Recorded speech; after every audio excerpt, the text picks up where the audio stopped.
J'ai une bonne distance à parcourir aujourd'hui là, sur la route. Fait que je vais revenir sur un sujet que j'ai abordé là, dans un épisode précédent de Plus de millage où je me suis un peu trompé. J'avais déjà mentionné qu'en 2035, bien qu'il y aurait l'interdiction là, de vente des véhicules thermiques, que vous pourriez toujours acheter un véhicule hybride branchable en PHEV et que donc vous pourriez quand même acheter une voiture à essence et ne jamais mettre d'électricité dedans si c'est ce qui vous plaisait. Il semble que c'était vrai, mais pas au Québec. Je m'explique, puis je vais aller un peu dans le détail, puis je vais vous donner aussi mes opinions là-dessus. Donc, au Canada, un véhicule zéro émission, là, dans la définition du gouvernement canadien, ça inclut, bien sûr, les véhicules électriques à batterie que l'on connaît tous, Tesla, Ioniq 5 et autres, les voitures à hydrogène que personne n'achète, ainsi que les voitures hybrides branchables. Parce qu'on se dit, là, conceptuellement, ces voitures-là, elles sont destinées à être des véhicules zéro émission au quotidien et occasionnellement, pour des longs trajets, se transformer en voitures hybrides régulières pour vous permettre de parcourir une plus grande distance et, de ce fait, bien sûr, consommer des hydrocarbures fossiles. Donc, le gouvernement canadien reconnaît ça. Ils disent, bon, regardez, ces voitures-là, ils économisent 60, 70, 80, 90 % là, de la consommation d'essence d'une voiture régulière. Et ce, en ne consommant que le quart ou le cinquième là, des ressources naturelles requises pour la fabrication de leur batterie, parce qu'elles ont une batterie beaucoup plus petite, hein, de l'ordre de 10 à 20 kWh plutôt que 50 à 200. Fait que ça, c'est la vision du gouvernement canadien. Le gouvernement du Québec, ceci étant dit, dans les règlements qui sont en préparation, parce que je ne crois pas qu'ils soient adoptés encore, là, ce qu'on prévoit, c'est d'exclure en fait là, les voitures à essence de la réglementation. Donc, il y a toujours les voitures à hydrogène, quoique au Québec, il y a une seule station de recharge qui est située à Québec sur le boulevard Amel, et le gouvernement du Québec lui-même a décidé là, de délaisser ces technologies-là parce que au Québec, vous pouviez voir là, quelques petites Toyota Mirai à hydrogène là, se promener sur les routes. Ces voitures-là se retrouvaient, qui coûtent d'ailleurs 70 000 se retrouvaient inévitablement à l'encan, vendues moins de 20 000 et puis sur Facebook Marketplace, dans les mains de gens qui tentaient de les vendre pour 20 000 des 2019, 2020, 2021, que personne n'achetait parce que c'est à 400 km d'autonomie, puis il y a une seule station pour se charger. Et ça coûte le même prix que de l'essence, fait qu'on ne sauve pas. Donc, bon, fini là, ma petite montée de lait sur les voitures hydrogène. Mais le gouvernement du Québec, dans son règlement, prévoit exclure les PHEV. Fait que j'ai dit un peu n'importe quoi, quoique, comme c'est pas nécessairement dans la loi encore, j'avais peut-être pas encore tort, en tout cas. Donc, pas de PHEV au Québec. Puis, lors de la dernière, là,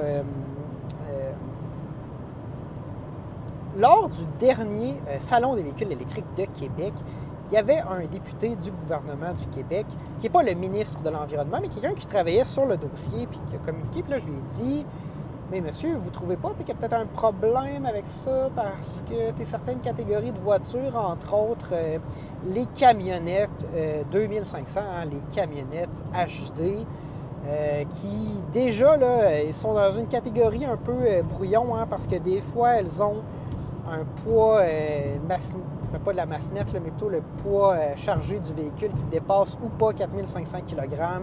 Ça les change ou pas de catégorie. Fait que, ça, c'est des voitures qui, si on les faisait électriques, si on mettait une batterie de 200-250 kWh dans ces véhicules-là, qui en configuration thermique pèsent déjà 3800 kg et autres, elles n'auraient pas de charge utile et donc ça deviendrait là impossible d'avoir une camionnette HD électrique de moins de 4500 kg qui a des capacités raisonnables. Et il y a beaucoup d'entreprises qui comptent sur ces camionnettes-là, dont le PNBV de moins de 4500 kg parce qu'il y a moins d'inspections et tout, là, moins de contraintes sur ces véhicules-là pour travailler. Qu'est-ce qu'ils vont faire, ces gens-là? Ils ne pourront pas acheter un char électrique puis ils ne voudront pas acheter un véhicule lourd. Puis là, il m'a dit, Oui, mais tu Gabriel, on fait ça, tu sais, pour l'environnement, pour minimiser nos émissions. Oui, je comprends. Mais est-ce que tu peux m'expliquer qu'est-ce que vous allez faire? Parce que vous allez finir par frapper un mur. Il va y avoir une catégorie où il n'y aura pas de voiture. Puis elle dit, ah, mais quand on sera rendu là, on ajustera. Bref, est-ce que ça veut dire que peut-être les hybrides branchables, hein, parce que surtout pour cette catégorie-là, des camionnettes heavy-duty, je ne suis pas sûr qu'en 2035, on va avoir une offre là, qui fait beaucoup de sens au niveau du 100% électrique. Il va sûrement avoir des modèles, mais je pense que ça va être la catégorie la plus difficile à électrifier. Est-ce qu'ils vont augmenter la masse maximale de ces voitures-là pour un peu redéfinir les catégories? Est-ce qu'ils vont permettre l'hybride branchable? Je ne sais pas.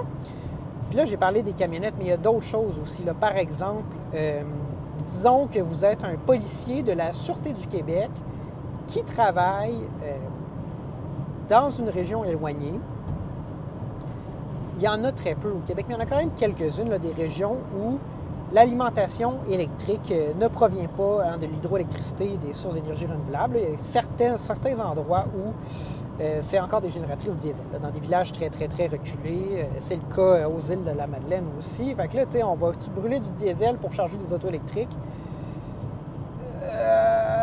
Peut-être qu'un hybride branchable ou une voiture hybride, ça pourrait faire le travail. Puis surtout, si c'est des gens qui parcourent des très longues distances, je peux bien comprendre que dans le nord du Québec, puis en Abitibi, puis dans certaines régions du fin fond du Saguenay-Lac-Saint-Jean, puis sur la côte nord, ça se peut qu'à un moment donné, vous ayez besoin d'avoir un véhicule qui va fonctionner sans qu'on puisse le recharger. Là. Fait que peut-être qu'un hybride branchable pour un pick-up de la Sûreté du Québec à cette île, ça fait du sens, mettons. Mais semble-t-il qu'on ne s'est pas rendu à mes arguments et donc qu'au Québec, jusqu'à preuve du contraire, si les projets de règlement sont acceptés, on verra la disparition de la vente des véhicules hybrides branchables en 2035. Mais je suis pas sûr. Fait que, on va voir ce qui s'en vient par rapport à ça. Moi, personnellement, je crois que c'est très réaliste de viser d'avoir un fort niveau d'adoption des véhicules électriques à batterie dans les ventes, du moins de véhicules neufs, en 2035. Je pense qu'on peut facilement viser 90 % de véhicules 100% électriques avec 10 % de PHEV, puis ça répondrait aux besoins de tout le monde. Puis probablement qu'on peut viser 95 %, c'est juste comme le 100 % que je pense qui est difficile. Puis là, bon, dernier argument là, pour notre cher député, ça en était un très obscur, puis là, je pense pas qu'il y a personne qui écoute ça, qui sait à quoi je fais référence. Je vais essayer de donner un peu plus de détails. Au Québec, au tournant, là, à la fin des années 2000, avant 2010, il y a eu beaucoup de débats sur les sentiers de motoneige. Donc, beaucoup de gens, les sentiers de motoneige, typiquement au Québec, sont entretenus par des clubs, donc ce ne sont pas, évidemment, des sentiers qui sont maintenus par le gouvernement du Québec. Et ces sentiers-là comptent beaucoup sur les droits de passage sur des terres privées. Donc, les clubs ont négocié des ententes avec des propriétaires privés, mais là, il y a comme une gentrification de la forêt, de plus en plus de gens qui veulent la paix, qui s'achètent des terres à bois, des terres agricoles, puis ils disent « mais moi, je ne veux pas entendre passer de motoneige ». Puis là, il y a eu beaucoup de débats, puis éventuellement, le gouvernement a mis en place une sorte de moratoire qui interdisait de briser ces droits de passage-là pour comme acheter la paix puis maintenir ça. Mais il y avait une condition. Ce qu'on demandait à l'industrie, c'est de changer pour favoriser là, la cohésion sociale. Comme les motoneiges, c'est historiquement des véhicules à 2 temps qui font beaucoup de bruit, on aurait pu s'attendre à ce que le gouvernement du Québec dise, bien, éventuellement, on voudra que ce soit seulement des motoneiges 4 temps. Penser à une motoneige électrique à l'époque, ça faisait aucun sens. Encore aujourd'hui, la compagnie qui a essayé de le faire pour vrai s'est plantée. Fait que c'était un rêve très, très, très, très, très lointain. On s'est dit 4 temps, puis là, on a aussi glissé dans la loi 2 temps injection directe, ça serait permis. Et donc, en 2009, le gouvernement a voté une loi qui disait que tous les véhicules hors route qui circulent dans les sentiers au Québec devraient être soit 4 temps ou 2 temps injection directe. Il y a une seule compagnie à l'époque qui faisait des motoneiges 2 temps injection directe CBRP. Hein, ils ont peut-être négocié un peu. Donc, seulement ces véhicules-là seraient admis sur les sentiers. Puis là, le temps avance. Puis là, en 2019, j'ai écrit au ministère du Transport. Je leur dis, qu'est-ce que vous prévoyez faire? Parce que je pense qu'à l'époque, j'avais encore ma motoneige 2 temps. Puis en théorie, cette motoneige-là devenait absolument interdite, comme toutes les motocross 2 temps, comme toutes les motoneiges 2 temps par injection directe, comme des VTT 2 temps aussi, et tout. Qu'est-ce qui va se passer? Puis on dit, on ne sait pas encore. On travaille là-dessus. Là, en 2021, donc après l'échéance de ça, je leur ai écrit, je leur ai dit, qu'est-ce qui se passe avec ce règlement-là?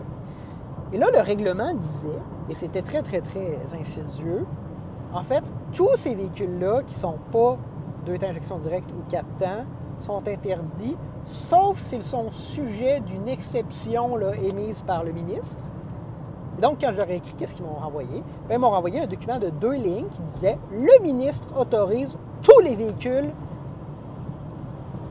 peu importe là, leur motorisation essentiellement à 2 temps, à fonctionner sur les sentiers. » Fait qu'on a abandonné. Fait que quand je reviens à ma discussion que j'avais plus récemment avec notre cher député, je lui ai dit « Moi, sur les PHEV, là, j'ai l'impression que vous allez juste abandonner, plutôt que d'essayer de forcer l'industrie à progresser tranquillement vers une catégorie qui fait du sens pour le marché, vous allez plutôt les pousser vers quelque chose qui se peut pas, puis abandonner la fin comme vous avez fait pour les motoneiges 2 temps. » Puis là, il n'a rien dit. Fait que moi, je vais essayer de... J'ai pas de boule de cristal, là, mais je pense qu'après 2035, il va encore avoir des ventes de véhicules hybrides branchables au Québec. Est-ce qu'on va restreindre ça comme à certains contextes ou dire « Ah, mais pour les véhicules immatriculés par des entreprises, c'est permis, mais pas autre chose », on verra. Hein, parce que les gouvernements, ou peut-être que le gouvernement va dire hey, « Nous, on a le droit, vous n'avez pas le droit, je sais pas trop. » Parce que d'ailleurs, hein, si... dans l'armée, puis là, je vais utiliser un exemple là, de l'armée américaine. Quand l'armée américaine achète un F-350, il n'y a pas de système anti-pollution dessus. Hein. Fait que, des fois, tu sais, il ne faut pas trop alimenter le cynisme, mais il reste que il y a des choses, des fois, qui sont faites comme ça. Fait que c'est ça mon petit retour sur 2035. Donc, jusqu'à preuve du contraire, les véhicules hybrides branchables ne seront pas permis à la vente au Québec. Fait que si vous voulez un véhicule hybride branchable, ben vous avez jusqu'en 2035 potentiellement pour en acheter un. Mais je pense que pour la majorité des gens, y compris pour moi, d'ici 2035, l'offre de véhicules électriques, 100% électriques, comblera les besoins de pas mal tout le monde, puis on pourra fonctionner avec ça, puis ça sera bien correct. C'était Gabriel pour Plus de Millage. On se dit à la prochaine.